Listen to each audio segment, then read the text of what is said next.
مراد یہ سمجھیں کہ لفظ من دون اللہ یہ ما سب اللہ انبیاء کو بھی شامل ہے، اولیاء کو بھی، اور ہر مخلوق کو من دون اللہ کہا جاتا ہے، اللہ کے سوا۔ اور یہ مسئلہ قرآن میں ہے۔ یہ جو مولوی حضرات بت کرتے ہیں، جھوٹ بولتے ہیں، قرآن پاک میں صراحتاً یہ مسئلہ مذکور ہے۔ ما کان لبشر، یہ سورہ آل عمران ہے، ان یؤتیہ اللہ الکتاب والحکم والنبوہ ثم یقول للناس کونوا عبادا لی من دون اللہ۔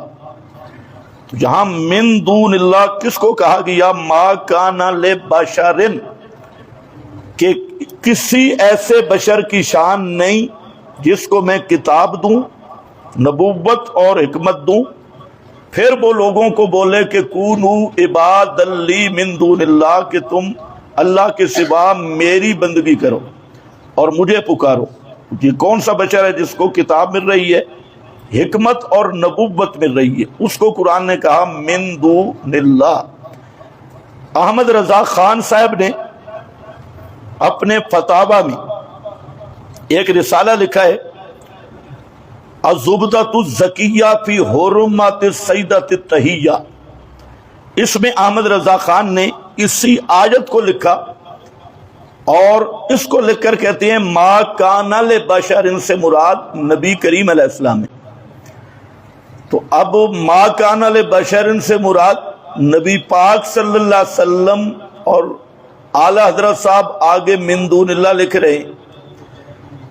تو یہ عوام الناس کو دھوکہ دینے کے لیے کہہ دیتے ہیں من دون اللہ سے مراد بت ہیں۔ اب یہاں احمد رضا خان نے خود من دون اللہ سے مراد امام الانبیاء صلی اللہ علیہ وسلم لیے، اور فتاوی رضویہ میں اور اس کے رسالہ میں موجود ہے۔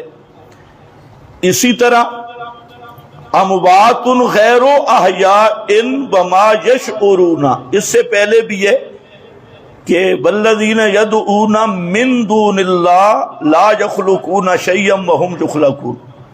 تو یہاں من دون اللہ سے مراد احمد رضا خان نے حضرت عزیر اور حضرت عیسیٰ کو لیا ہے، اور فرشتوں کو لیا ہے، انبیاء اولیاء ان کو لیا ہے۔ تو ویسے عوام کو کہتے ہیں من دون اللہ، انبیاء اولیاء کو کہنا بے ادبی ہے، اور خود لے رہے ہیں۔ پھر یہ ہے کہ قرآن کریم میں اللہ تعالیٰ نے فرمایا سورۃ الاعراف میں ان الذین تدعون من دون اللہ عباد امثالکم، کہ اللہ کے سوا جن کو تم پکارتے ہو وہ تمہاری طرح بندے ہیں۔ عباد امثالکم، عباد عبد کی جمع ہے، عبد بت کو کہتی ہے، وہ بندے ہیں تمہاری طرح۔ تو یہاں بت کہاں سے آ گئے؟ من دون اللہ اور عباد امثالکم۔ پھر یہ ہے کہ سورۃ الکہف کے آخر میں ذکر کیا افحسب الذین کفروا ان یتخذوا عبادی من دونی اولیاء۔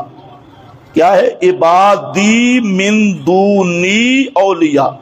کیا خیال ہے ان کافروں کا جنہوں نے میرے سوا میرے بندوں کو کارساز بنایا، مشکل کشا بنایا؟ جہاں بت کہاں سے آ گئے؟ عبادی من دونی اولیاء۔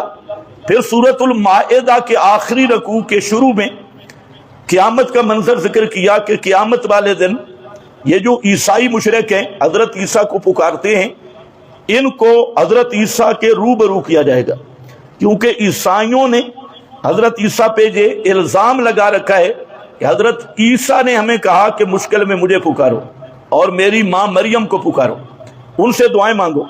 تو قیامت کے دن روبرو ہوں گے۔ سورۃ المائدہ کا آخری رکوع کا شروع ہے۔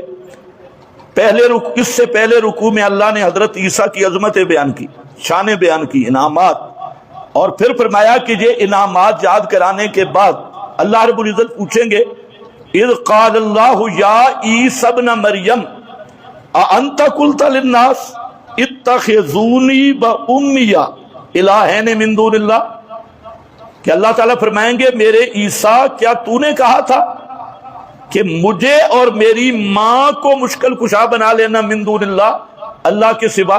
تو اب یہاں من دون اللہ سے مراد کون ہے؟ حضرت عیسیٰ اور بی بی مریم۔ اسی طرح سورۃ المائدہ میں عیسائیوں سے خطاب ہے، اور وہاں پر آ رہا ہے افتعبدون من دون اللہ ما لا یملک لکم ضرا ولا نفعا واللہ هو السمیع العلیم۔ تو یہاں من دون اللہ سے مراد سب مفسرین نے حضرت عیسیٰ بی بی مریم لیے، اور بات بھی انہی سے ہو رہی ہے۔ تو یہ بہانہ کہ من دون اللہ سے مراد بت ہیں ہر جگہ پہ اور بتوں کے ساتھ بند ہے، یہ نرا جھوٹ اور قرآن پہ بہتان ہے۔